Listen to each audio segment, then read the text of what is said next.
औज़ुबिल्लाहिमिनश्शैतानिर्रजीम बिस्मिल्लाहिर्रहमानिर्रहीम अस्सलाम वालेकुम वरहमतुल्लाहि वबरकातुहू। मेरी आज की वीडियो उन प्यारे दिल अजीज़ बेटे बेटियों के लिए है। आज मैं ख़ास वजीफ़े इस हफ़्ते के लेकर आई हूँ उन बच्चों के लिए जिन्होंने अपने तमाम मसाइल मेरे साथ शेयर किए हैं और अपनी परेशानी मुझको बताई है। इंशाअल्लाह आप परेशान से निकल जाओगे। जिस तरह मैं वजीफ़ा बता रही हूँ आप इसी तरीके से पढ़िए। अगर आपके रिश्ता आ रहा है और रिश्ते में रुकावट बन रही है और बनते बनते बिगड़ जाती है तो इंशाअल्लाह वो मसला भी आपका ठीक हो जाएगा और इंशाअल्लाह आप इज़्ज़त से ससुराल जाएंगी। इज़्ज़त वाले घर से आपके लिए रिश्ता आएगा। इंशाअल्लाह आपको ये वजीफ़ा स्क्रीन पर मिल जाएगा।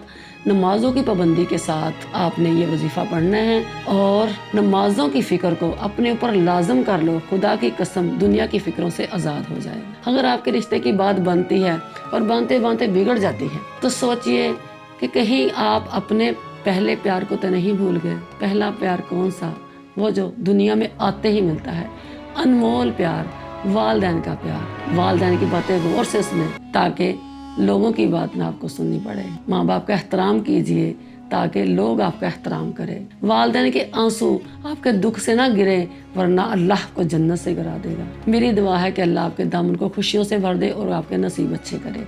ये वजीफ़ा आपको जो स्क्रीन पर नज़र आ रहा है, इस वजीफ़े को आपने नमाज फजर के बाद रोज़ाना 100 मरतबा पढ़ना है 21 दिन और चलते फिरते या अल्लाह या लतीफ़ या रहीम, या अल्लाह या लतीफ़ या रहीम।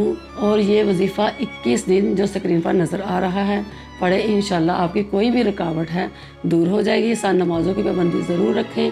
अल्लाह आपका दामन खुशियों से भरे, आपका नसीब खोल दे। मेरी दुआएं हमेशा आपके साथ रहें। आमीन।